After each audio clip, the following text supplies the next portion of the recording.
o'clock. Well, welcome to the first ever Locked On Ole Miss Twitter space. 3 of the contributors from Locked On Ole Miss are on here. And got somebody that raised their hand. You got something to say, man?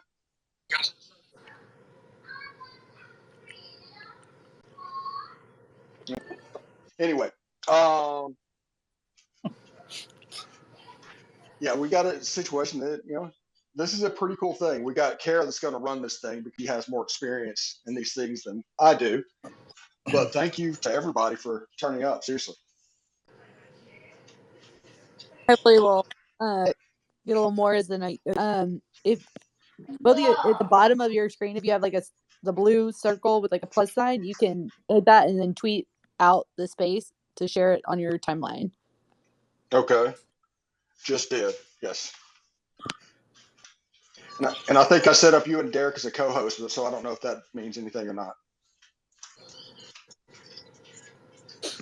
All right. So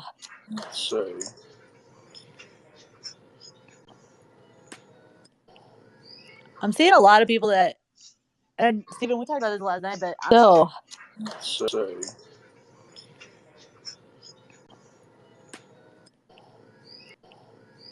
I'm seeing a lot of people that, and Stephen, we talked about this last night, but I'm seeing more and more a lot of disrespect here. I was listening to Big Game Boomer's podcast from yesterday on his SEC takes, and I have to say I had to go argue with him a little bit on his Ole Miss takes. I'm pretty sure he's tired of takes. I'm pretty sure he's tired of hearing from me about it. Yeah, I was explaining to these guys earlier that the national media, especially the flyover guys that doesn't see the team or pay attention to what's going on every day, there's no way you can baseline predict this team. If you knew nothing about it and you just dropped in and you're like, oh, Ole Miss lost all these guys, including Matt Corral and all that, they're going to struggle because historically Ole Miss has struggled situation, but ignores all the transfers coming in and what they could do. And the talent profile of this team has been significantly raised. And I think that's going to surprise some national type people. Yeah. I mean, it's kind of like you're talking about all the transfers we've had come in. I mean the depth that they've been able to create on both sides of the ball is something we haven't seen since 2015 or so, maybe 2014, 15, something like that. I mean we got guys up and down the roster that you're not just one deep anymore, and that's what you need in this league.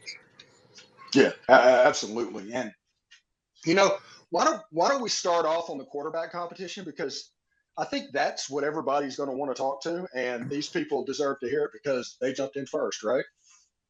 Yeah. I guess I'll start on the quarterback competition. Okay. It's obviously nothing's been announced at this point, but I think the competition's basically over.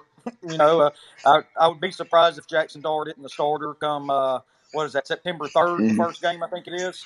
It was always a two-way competition too. Like I want to make that clear too. There was a lot of people trying to push my man Kincaid, and I love him. He's Mississippi kid and all, but I mean Dart gives us the highest ceiling, and I think that's what's important with this team right now. If we want to reach where we want to go, you need to have a guy that can make those kind of plays, can push it downfield the way he can. Luke may be the safer bet as far as not turning it over, but I think Jackson has the higher ceiling, and I think that's where Lane's going to go to try to get this team to even higher heights than what we were at last year. All right, Kara, in this quarterback competition, what do you think Lane is going to do for the last week until the Troy game to delay this, that everybody might inevitably think this is going to happen, but going to make this extend? Oh, Lane is supreme talk around guy. He is going to not really do much until he names a starter. And I don't even know with Lane if we can trust when he names a starter that's who's going to start throughout the season. We got 4 games that he could definitely start Luke in one and Dart in the other before we get I think if we look at the spring game, Luke had some inaccuracies, but he looked more comfortable in the offense, and obviously Dart was new to it, and it was very obvious that he wasn't really quite comfortable in the offense yet, nor that he probably really knew much of the offense. But I think seeing in fall, there's been a lot of improvements there that we've been wanting to see out of Jack. So, but I think it's for Lane. He comes from the school of Nick Saban, and he's going to give us probably absolutely nothing. Yeah. Yeah, if you guys are requesting and I'm doing this, just know that this is the first time I've done a space. It's not a slight. I got you. I can get them on request for you. Yeah, I just might not know what's going on. Yeah, this quarterback competition, I think our site has done a pretty good job for 6 months about this competition because we were just honest from the very beginning what was going on. We didn't make assumptions of what's going on. Like Jackson Dart might eventually win this quarterback competition, but that's not exactly how it played out. Now, I do think that, like Derek said, for Ole Miss to reach its ceiling, to be what it wants to be, and especially to push itself to where it wants to be in 2023, Jackson Dart needs to play as much as possible and get as many reps as possible because that will only help them in the future. Now, if Ole Miss could win 8, 9, 10 games this year, you're talking about 2023. Ole Miss may be being the favorite to win the SEC West. Not the dark horse favorite, the favorite. So there is a kind of a big growth that can happen this season that's actually real, but it just needs to happen. I always talk about on the show all the time. It's one thing to be talented, and it's another thing to be good. And the last 3 weeks is basically whether they became talented and moved to good. That's where that was built up. So we'll see over the next, honestly, 6 weeks, because they can still build a little bit on themselves and get a little bit better. Yeah, specifically the first month's real important. These 4 non-conference before we go into Kentucky, right? You kind of want to name somebody and kind of let them take a hold of it and try not to swap them in and out. I think, but at the same time, it's kind of like you talked about all off season, Stephen. It's all about who's better for Ole Miss. It doesn't matter if it's the transfer or the Mississippi kid, whatever it is. You want whoever's going to put us in the best position to win. Yes. So I messaged Big A Booer.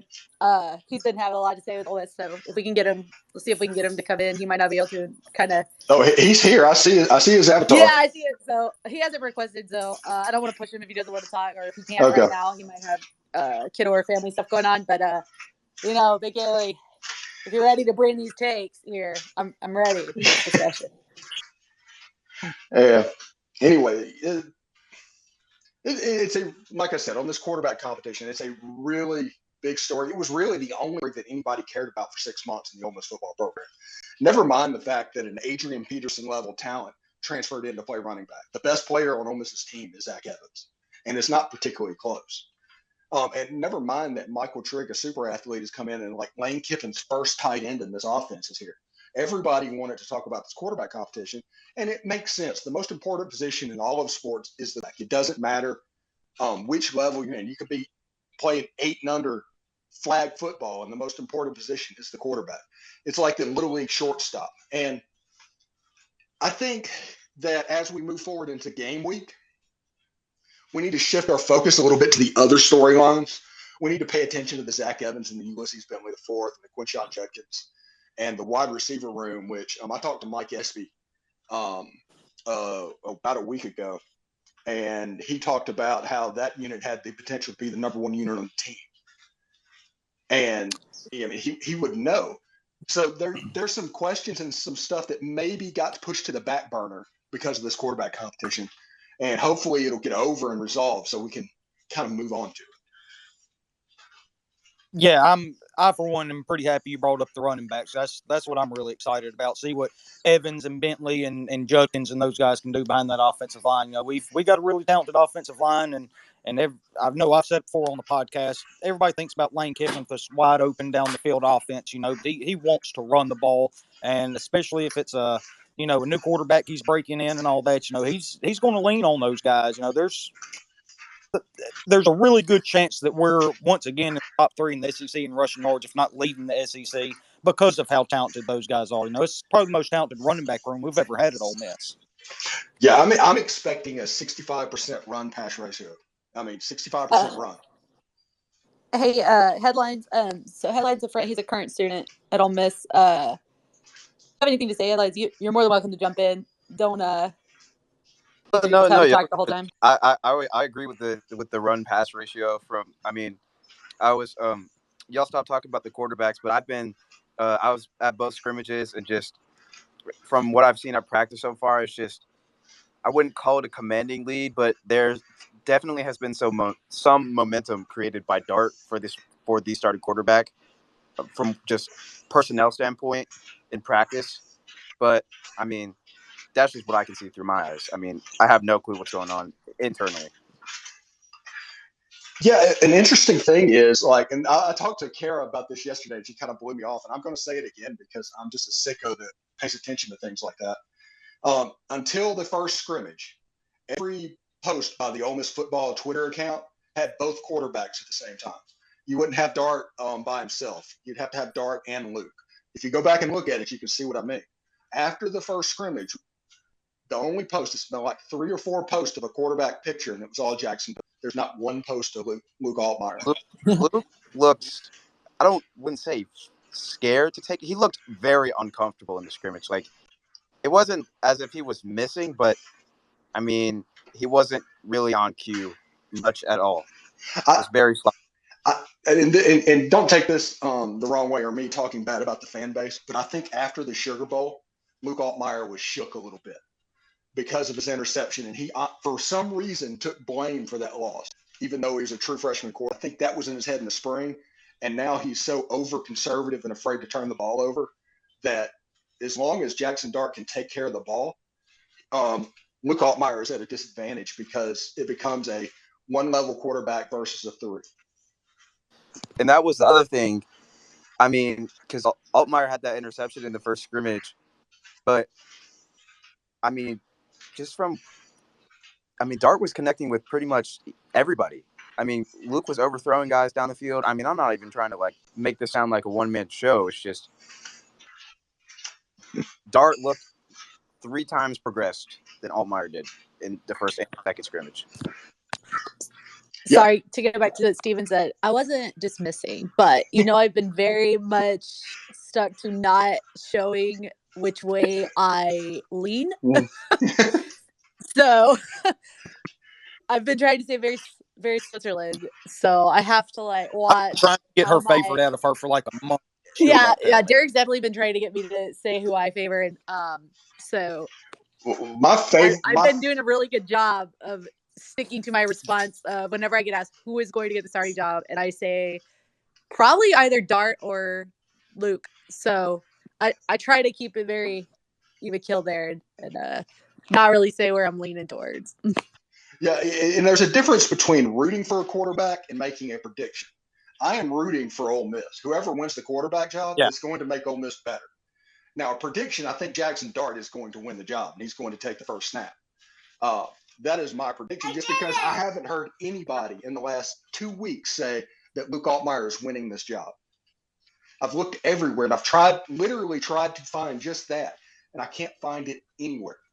And that makes me, like I said, Lane isn't going to say anything, and Lane shouldn't say anything. John Summerall has not done enough at Troy to deserve to know who our starting quarterback is going to be. But all of us that are trying to piece together what's going on, and we could be absolutely wrong, just like we were about the defense last year against Louisville. But everything I'm seeing is pointing towards Jackson Dart. Yeah, but I guess kind of to swing the conversation away from the quarterbacks, since kind of a daily discussion. Mm-hmm. I just wanted to chime in on this real fast. Our defensive line doesn't get enough credit for how much it upgraded from last year. I mean, it's such a monstrous upgrade. I mean, it just makes me happy. That defensive line's going to be it's good. It's deep. I mean, that's going to be the difference in this defense this year. The depth there in the secondary is as good as we've had in a long time. I think there's going to be a lot of surprise with the defense. I think a lot of people thought we were going to take a setback with losing Dirk, but I don't think so. We all know I'm not a Dirk fan, but that's going to be it this year. Hey, Crazy. Hey, I just want to ask a question. The ones that know me, CFE and Hottie, I've said it very outspoken that I think Ole Miss will win 10 games this year.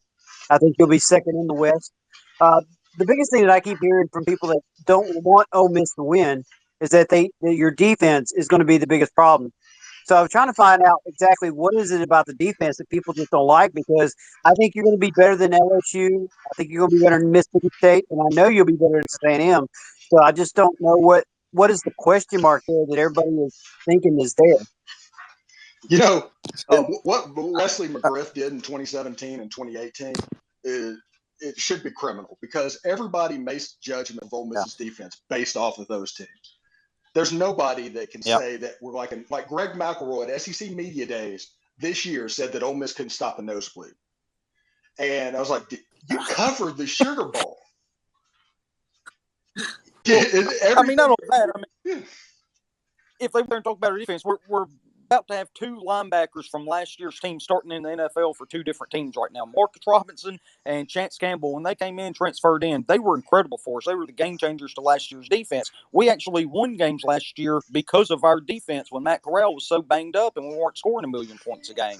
You know, I mean, it's just so short-sighted because, like you said, they saw what we were back when the Crime Dog was defensive coordinator, and our defense was so depleted. We couldn't recruit it. You know, they did such a poor job with that, and it's been a long rebuild there. You know, but I think this year it's all the transfers and all that. You know, right? I mean, it's people they haven't seen before, but you know, they're high-quality transfer guys. You know, you bring in Troy Brown and Asheen Young from Iowa State, and you know they've sat there and they've recruited the defensive line heavily these last 2 years, and that's eventually going to show up for us. Austin Keys at linebacker, you know, I mean, everybody expects a really big year from him, and Cedric Johnson too. You know, those are guys we've developed in house, and so yeah, I think this is going to be a really big one for us. Keys is just made of muscle.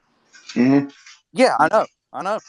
I mean, that's one of the guys taking one of those steps that we absolutely have to have at a position that is an absolute need for us. And you know, yes, linebacker is probably the shortest position we have on depth, but we have so many defensive backs, and they've done such a good job recruiting safeties, and that we can bring those down. That can be kind of be our third linebacker in the box to cover the run and stuff like that for us, kind of like we did with Tony Connor and those guys back in the day. And you know, I think you're going to see a lot of that this year.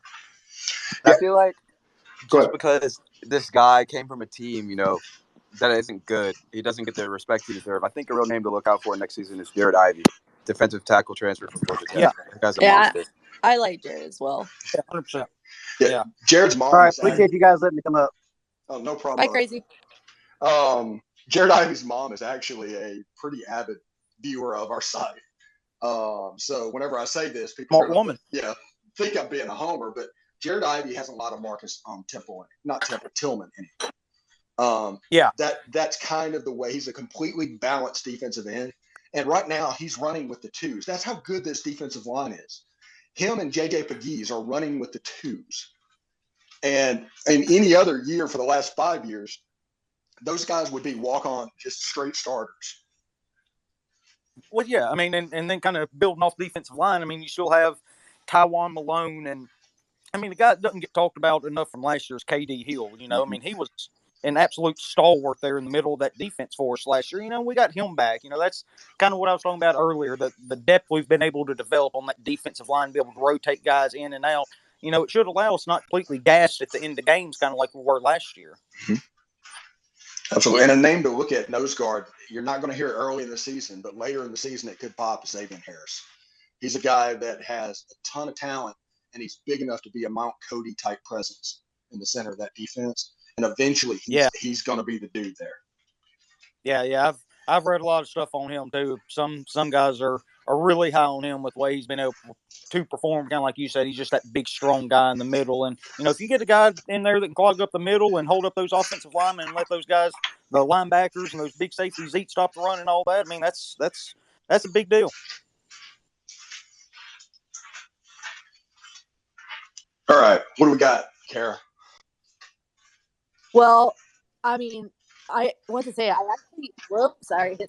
actually did take the time to look over for Troy. I actually wrote notes and everything, y'all. I actually put a lot of thought into this Troy preview. You know, I think we all, it's pretty much predicted, even on their stuff that I've read. Nobody there is thinking Troy is going to win that game. But to give them their credit, they do have outstanding pass rush. It looks like Zach Evans might have a day. Ulysses, and I mean maybe a half, depending on how long Lane keeps them in. Looks like pretty weak against the run, but you know, I don't know about you guys, but I'm really just excited to get started. I know our first 4 games are the most that really pump you up, but I'm just excited to get going. You look at the first 4 games on the schedule, and Troy, at least it's an attention game. I wouldn't want Central Arkansas to be the first game. I want somebody to be the first game that can jump up and get you. Now, save Jacksonville State. We all know what happened, but everybody has to prepare and worry about Troy. And then you get to Central Arkansas, and then it gradually builds after that, because I think Tulsa is better than Georgia Tech. Georgia Tech might play in the ACC, but I think Tulsa is actually a little bit better than they are. And that is building up to Kentucky. And after Kentucky, we'll know exactly what we have. Yeah, that's kind of the big game to start the year, right? That Kentucky game. We've kind of talked about several times. Start 4-0, and then you get Kentucky rolling in Docs. That's kind of where you see where you're at that point. That's going to be a good team. It kind of depends how Will Levis is. There's a lot of people really, really high on him. If he takes that next jump to be an elite quarterback, then Kentucky's probably the second best team in the East. And if you can pull that game out, then you end up going. I think we go to Nashville to play Vanderbilt, right? Yes. Isn't that on the road? Yeah. Yeah. So you go up there, beat the fire out of them, and then the gauntlet starts after that.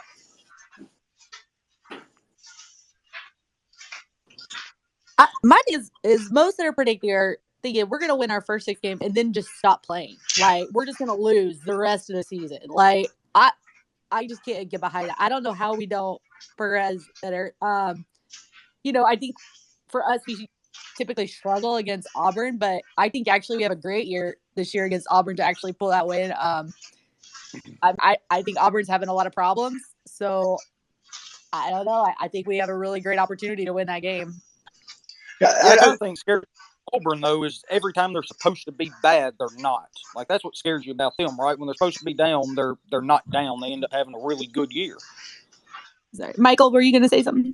Yeah, guys, I just want to say how appreciative I am to have a Locked On Ole Miss podcast covering nothing but Ole Miss. Really loved y'all's College World Series coverage. That's what really helped me begin to believe a lot more in the team. So it's really been a weird 2 months, because usually I'm ready for football after baseball season ends, but it's just I can't let go of that team, man. But looking forward to this season for football. What do you guys think about the co-offensive coordinators we have coming in, Charlie Weiss Jr. and John David Baker, kind of calling plays together? I'm really high on John David Baker. I think he's an excellent tight end coach and passing game coordinator. And I think he's probably the primary reason we were able to get Jackson Dart and Michael Trigg to even step foot onto Oxford. So I wanted to get y'all's thoughts on what you guys expect from them as far as being play callers and working under Lane. Thanks. Well, I think that John David Baker, honestly, he's a good coach and excellent and all that, but he probably got that title just for getting Trigg and Dart, honestly. Just a bump and pay. That was a reward bonus for him, because I think the main offensive coordinator will be Charlie Weiss. And part of me, I want to – nobody is really asking the questions in the press conference and what's going on, and they wouldn't answer it either way. But who's actually going to be running this offense? See, that's the question. Yeah.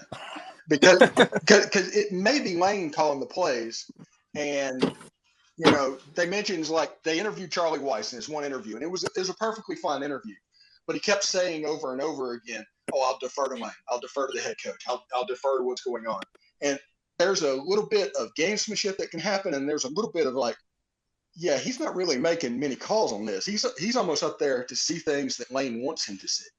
So that's my opinion on that. But Charlie Weiss is a good coordinator, and he obviously compliments Lane well.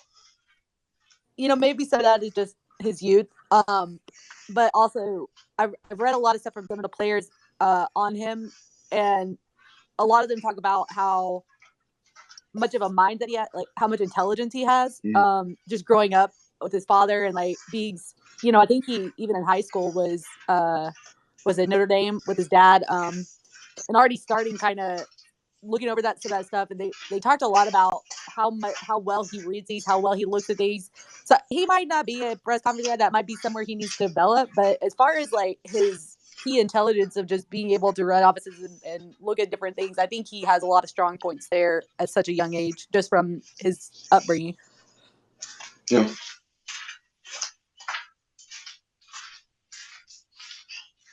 But I do agree that maybe Lane will probably be. Yeah, I think he'll be the alpha when it comes to the offense. That's not necessarily anything negative toward Charlie Weiss, but he is a young guy. I think he's just there for a purpose. And the purpose I think he's there for, by the way, is everybody probably knows by now that Charlie Weiss Jr. has a photographic memory. There's the story of Lane giving him his credit card and giving him 2 minutes to look at it, taking it away, and then 3 hours later asking him for the number. He was able to recite that credit card number back to him. And the reason that's important is what I call Lane Kiffin shot plays. And 90% of this offense is what Baylor used to do, the stuff that Jeff Lebby did so well, the run game and all that. But there's 10% of them that are Lane Kiffin shot plays, double moves on the outside, like the clipboard throw was one of those plays. And Charlie Weiss Jr. can remember what the defense does against a certain look and just instantly recall it. And then whenever it's time to do those shot plays, he knows exactly when to do it because that information is there. Yeah. I mean, I think it's going to be a lot when – kind of like when Lebby was here. I think Lebby had a lot more control over the offense, but Lane has that headset and that clipboard for a reason. I mean, he's sitting there looking at things too, and maybe he doesn't give Weiss as much leeway as Lebby did as far as calling plays. That's something we're going to learn as the season goes on. But from everything I've read and heard, Weiss is one of those really special offensive minds, and I'm glad you brought that story up about the credit card. I was actually going to bring that up too. That was a pretty good one in that interview. But yeah, Lane's definitely going to have his hand in it. It will be interesting to see how much he actually lets Weiss call the plays, though. Well, does anybody have any idea about the return game? We made it through a whole camp. We're about a week away from kickoff, and we have no idea who's returning punts or kickoffs. I heard Watkins. Watkins? That was going to be my guess. I heard Watkins. Okay. I haven't heard anything, but that would have been my guess. Is that the punt return? Yeah, I'm pretty sure. It might be a rotation of guys. I mean, regardless, I'm not really too concerned about it. Okay. I mean, but a guy that could really ended up making an impact on the return game could definitely be Jaylon Robinson. He's so fast. Yeah, apparently he needs to, whatever it is for bad luck or whatever, he just needs to stay healthy. Yeah. I think you could probably see Bentley back there for kick returns too. I think that may be an option. Potentially. And also I hear my boy Jonathan Cruz, his Cruz missiles is doing pretty well. So our kicking game could be in good shape.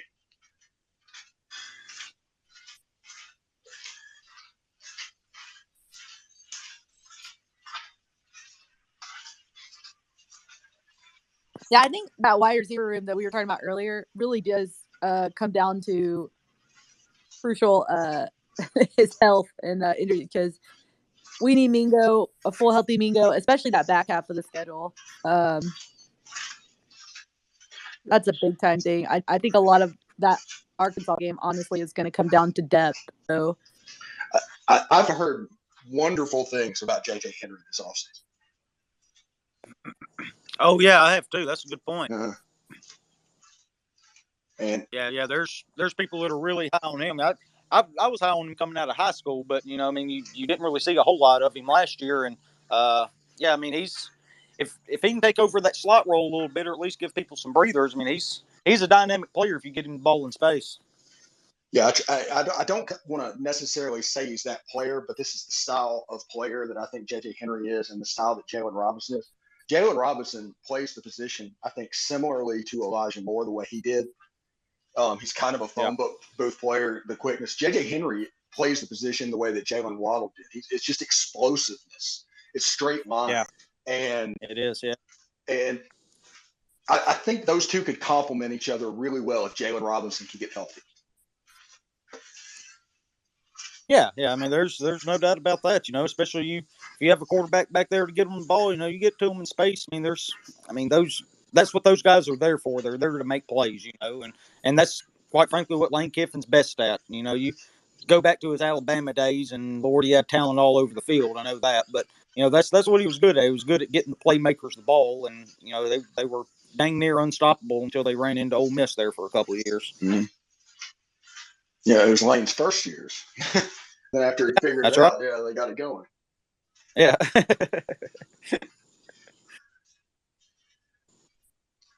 Well, anyway, we're probably going to get out of here, but I do want to say I want to do this every Thursday. I hope everybody is okay with that.